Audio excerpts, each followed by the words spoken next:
உப்பு தட்டுப்பாட்டின் எதிரொலி. இலங்கையில் புதிதாக நியமிக்கப்பட்ட ஆயுர்வேத மருத்துவர்கள் ஒருவருக்கு நாள் ஒன்றுக்கு 7 கிராம் உப்பு போதுமானது. அற்ப அரசியலுக்காக இனவாதம் பேசும் அரசியல் வியாபாரிகளுக்கு காலம் சிறந்த பாடத்தை கற்பிக்கும் சந்திரசேகர். பெருந்தொகை டாலரை பெற்றுக் கொள்வதில் இலங்கை அரசுக்கு ஏற்பட்டுள்ள சிக்கல். பட்லந்த ஆணைக்குழு அறிக்கை குறித்து ஆராய்வதற்கு விசேட குழு. முள்ளிவாய்க்கால் தினத்தை நினைவு கூர்ந்த தாவேகா தலைவர். முள்ளிவாய்க்கால் ஒரு புண்ணிய பூமி. சிங்கள இளைஞனின் உருக்கமான பதிவு.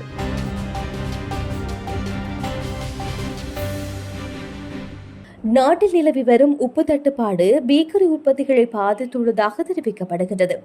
ஹோட்டல் கைத்தொழில் துறையைச் சேர்ந்தவர்களுக்கும் பேக்கரி உற்பத்தியாளர்களுக்கும் உப்பு பற்றாக்குறை பாதிப்புகளை ஏற்படுத்தியுள்ளதாக தெரிவிக்கப்படுகிறது. உப்பு கொள்வனவு செய்வதற்கான நேரத்தை செலவிட நேரிட்டுள்ளதால் பேக்கரி உற்பத்தியாளர்கள் சங்கத்தின் தலைவர் NK ஜெயவர்தன தெரிவித்துள்ளார். பல்பொருள் அங்காடிகளுக்கு பணியாளர்களை அனுப்பி நேரத்தை விரயம் செய்து உப்பு கொள்வனவு செய்ய நேரிட்டுள்ளதாக தெரிவித்துள்ளார். பாரிய அளவிலான பேக்கரி உற்பத்தியாளர் ஒருவருக்கு நாளொன்றுக்கு 200 கிலோகிராம் எடையுள்ள உப்பு தேவைப்படுவதாக தெரிவித்துள்ளார்.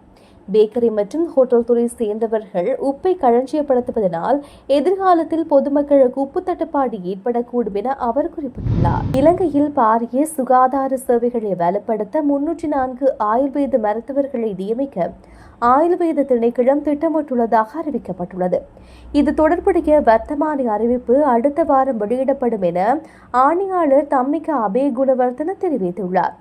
குறித்த வர்த்தமான வெளியீட்டை தொடர்ந்து முறையான விண்ணப்ப முறை மூலம் ஆர்டிபி செயல்முறை தொடரும் என அவர் குறிப்பிட்டுள்ளார்.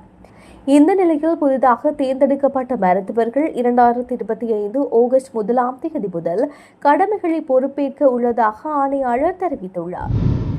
ஒருவருக்கு நாளொன்றுக்கு 7 கிராம் உப்பு போதுமானது என அமைச்சர் வசந்த சமரசிங்க தெரிவித்துள்ளார். இலங்கையில் நாளொன்றுக்கு 5000 மெட்ரிக் டன் எடையுடைய உப்பு தேவைப்படுவதாக தெரிவித்துள்ளார். எனவே இலங்கை நாளொன்றுக்கு தேவையான 500 மெட்ரிக் டன் எடையுடைய உப்பை விநியோகம் செய்ய முடியாத நாடு அல்ல என அவர் குறிப்பிட்டுள்ளார். எனினும் நாட்டில் தொடர்ச்சியாக பெய்த மழை காரணமாக உப்பு உற்பத்தி வீழ்ச்சியடைந்ததாகவும் இதனால் தட்டுப்பாடு ஏற்பட்டுள்ளதாகவும் அவர் தெரிவித்துள்ளார். இதன் காரணமாக உப்பை இறக்குமதி செய்ய அரசாங்கம் தீர்மானித்துள்ளது என அவர் குறிப்பிட்டுள்ளார். நாட்டில் போதிய அளவு உற்பத்தி மேற்கொள்ளப்படும் வரையில் வெளிநாடுகளிலிருந்து இறக்குமதி செய்யப்பட்டு விநியோகம் செய்ய அனுமதி வழங்கப்பட்டுள்ளதாக அமைச்சர் வசந்த் சமரசிங்க தெரிவித்துள்ளார். அற்ப அரசியலுக்காக இனவாதம் பேசி தேசிய மக்கள் சக்தியையும் தமிழ் பேசும் மக்களையும் பிரிக்க முற்படும் அரசியல் வியாபாரிகளுக்கு காலம் சிறந்த பாடத்தை கற்பிக்கும் என கடல் தொழில் நீரியல் மற்றும் கடல்வள அமைச்சர் ராமலிங்கம் சந்திரசேகர் தெரிவித்துள்ளார். யாழ்ப்பாணத்தில் தேசிய மக்கள் சக்தியின் உறுப்பினர்களை சந்தித்து கலந்துரையாடிய போது அவர் இவ்வாறு தெரிவித்துள்ளார். அவர் மேலும் தெரிவிக்கையில், எப்படியான அரசியல் சூழ்ச்சிகள் வகுக்கப்பட்டால் மக்களுக்கான அரசியலை முன்னெடுக்கும் தேசிய மக்கள் சக்தியை கைவிட்டு செல்வதற்கு தமிழ் பேசும் மக்கள் தயாரில்லை. உள்ளூராட்சி சபை தேர்தலில் தேசிய மக்கள் சக்திக்கு பின்னடைவு ஏற்பட்டுவிட்டதாக அரசியல் களத்தில் எதிரணிகள் ஒப்பாரி வைக்கின்றனர். உள்ளூராட்சி மன்ற தேர்தல் முடிவை பொது தேர்தல் முடிவுடன் முடிச்சு போடுகின்றனர். கடந்த உள்ளூராட்சி சபை தேர்தலுடன் ஒப்பிட்டு பார்த்தால் நிலைமை புரியும். இதேபோல தேசிய மக்கள் சக்தி 266 சபைகளை கைப்பற்றியுள்ளது. வடக்கிலும் 150க்கு மேற்பட்ட உறுப்பினர்கள் தெரிவாகியுள்ளனர். எனவே பின்னடைவு வீழ்ச்சி என கூறப்படுவதெல்லாம் அப்பட்டமான பொய். மக்கள் ஆதரவு நமக்கு என்றும் உள்ளது. ஏனெனில் நாம் மக்கள் அரசியலை முன்னெடுப்பவர்கள். உண்மையான நல்லிணக்கம் மூலமாக தமிழ் மக்களின் பிரச்சனைகளை தீர்ப்பதற்கு இந்த அரசாங்கம் முழுவீச்சுடன் செயற்படுகின்றது.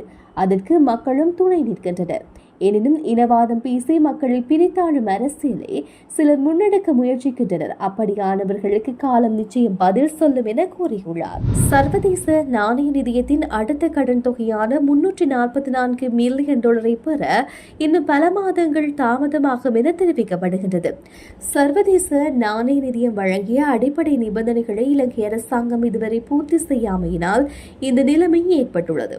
உலக வங்கி, ஆசிய அபிவிருத்தி வங்கி, சீனா மற்றும் ஜப்பான் ஆகிய நாடுகளுடன் சர்வதேச நாணய நிதியத்தின் நிபந்தனைகளுடன் உடன்படுவதால் அந்த நாடுகள் மற்றும் அமைப்புகள் வழங்கும் உதவிகளும் சர்வதேச நாணய நிதியத்தின் பரிந்துரைகளுக்கு கண்டிப்பாக கட்டுப்படுவதாக கூறப்படுகின்றது. இந்த நிலையில் கொழும்பில் நிர்மாணிக்கப்பட்டு வரும் துறைமுக நகர திட்டத்துக்கு வழங்கப்பட்டுள்ள வரி சலுகைகளை நீக்குவது தொடர்பான நிபந்தனை குறித்து சீன தூதரகம் கடும் அதிருப்தியை வெளிப்படுத்தியுள்ளது.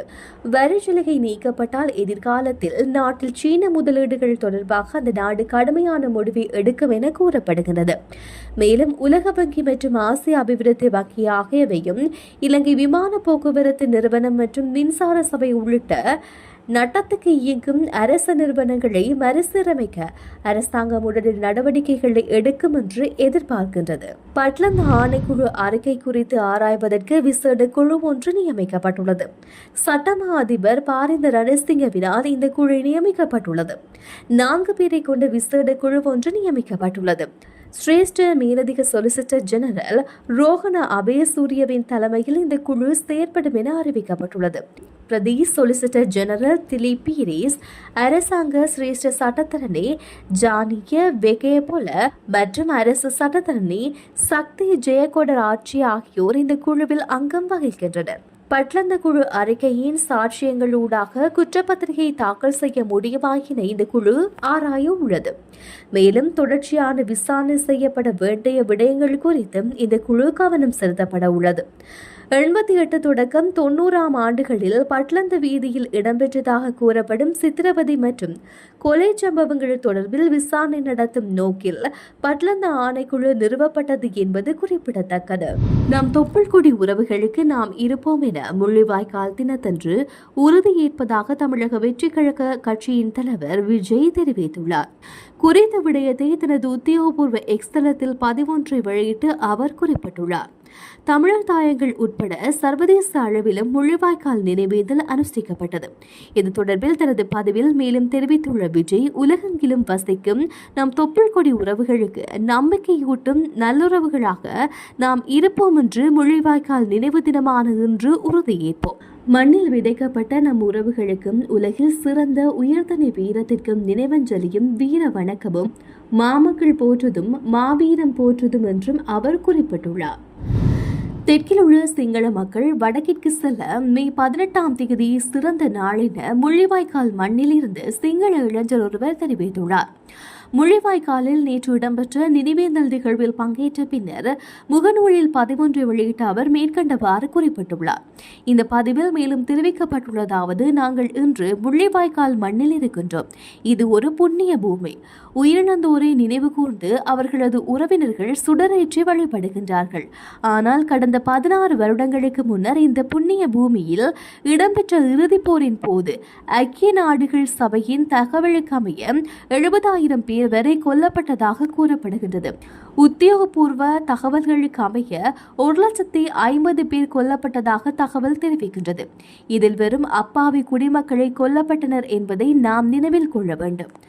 உயிரிழந்தவர்களுக்கு இதுவரை நீதி கிடைக்காத மக்கள் இங்கு வருகை தந்து அவர்களை நினைவு கூறுகின்றனர். இந்த நிலையில் தெற்கில் உள்ளோர் வடக்கிற்கு செல்ல மே 18ஆம் தேதியை சிறந்த நாள் என அவர் குறிப்பிட்டுள்ளார்.